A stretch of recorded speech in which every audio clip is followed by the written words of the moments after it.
Hello, my cute friends. Thank you for coming to story time today. This is my dog, Hank, and I'm Nene. Just in time for fall, I thought we would whip out a Halloween book, okay? It's called A Job For Wittilda, and it's by Caralyn and Mark Buehner, and you could tell it's been read lots of times. Look how ripped up it is. It's a good one. Let's read. There were cats on the table, cats on the chairs, cats on the sofa, the bookshelves, the stairs. Every half-starved stray, every unwanted kitten seemed to find its way into Wittilda's heart and kitchen. Wittilda loved them all, but it was getting hard to feed them. They didn't like batwing stew or roast newt, which was all Wittilda could cook, and the mice had long since disappeared. Look at all of those cats. They're everywhere.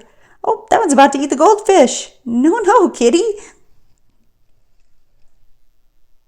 We're down to our last dried rat, Wittilda worried. Meow, the cats queried. Meow. There's only one thing to do, Wittilda decided. I'll have to get a job. I'll go and talk to Aunt Bort. Maybe I can work for her. Wittilda kissed 47 soft noses and set off for Aunt Bort's hair palace. Ooh, do you see the last dried rat? Look, they're all sitting around ready to eat. Oh, that one's even cooking something, huh? Eventually, Aunt Bort was persuaded to hire Wittilda. Please comb Mrs. Hattrick's hair, Aunt Bort grunted. Wittilda began to comb. How boring, she thought. I can do better than that. Mrs. Hattrick's wispy hair reminded Wittilda of spider threads. She began tying knots here and there, and soon Mrs. Hattrick's hair fanned out in an enormous web. Something's missing, Wittilda murmured. What do you think it is? Reaching deep in her pocket, she pulled out a small black spider and placed it carefully in the web of hair.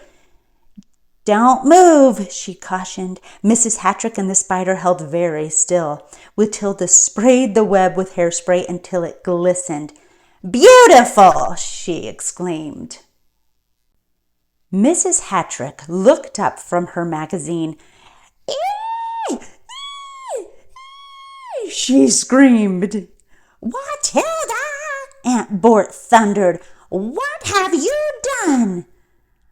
I think it's pretty, Wittilda said defensively.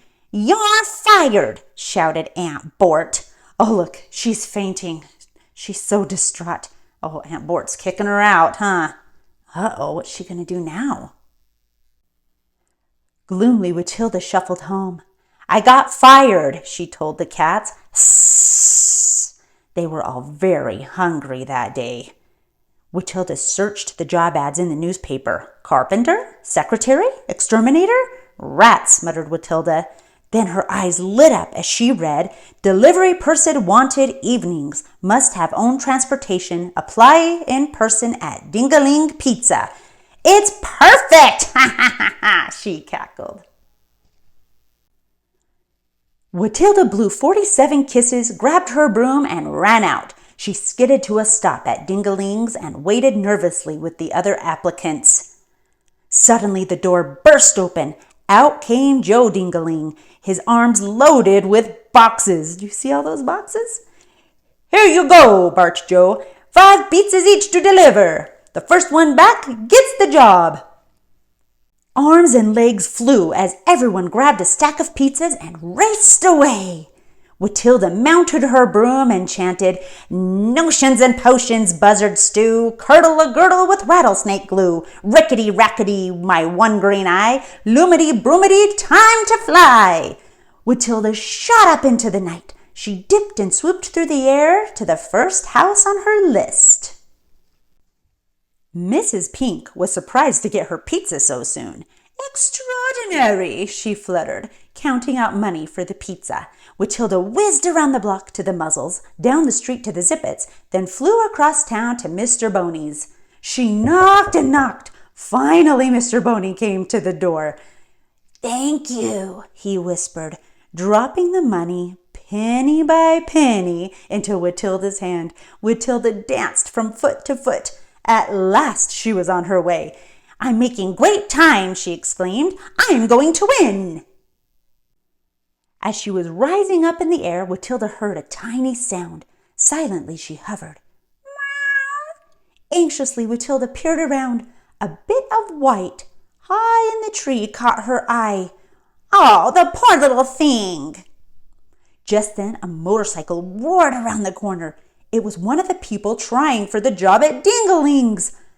Oh, what shall I do? Wittilda agonized. If I stop to help the kitten, someone else will get back to Dingling's before me. I'll come back later. She began to glide away. Wait! I'm coming! Shouted Wittilda. Don't move!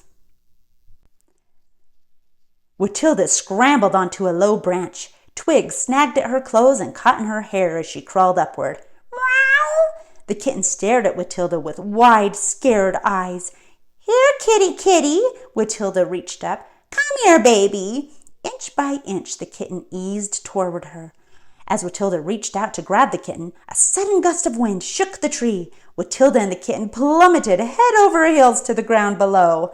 Are you all right? Wittilda asked. Rawr! Then let's go. Oh, he landed in the pizza, huh? There's a pepperoni on his head. Luckily, at the last house, Mrs. Noodle was knitting on the front porch. Wittilda tossed the pizza box onto her lap. Here's your pizza, she cried, and snatched the money from a dazed Mrs. Noodle. Wittilda spun around and headed back to Dingling's.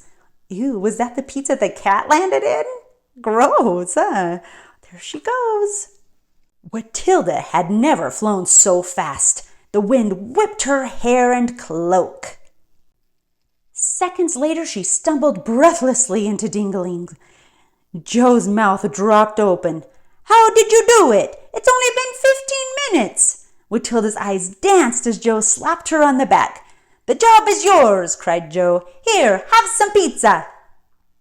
Look how excited she is. Yay, she won. That night, Wittilda tripped lightly up her front steps and opened the door. I'm home, she sang. I got the job.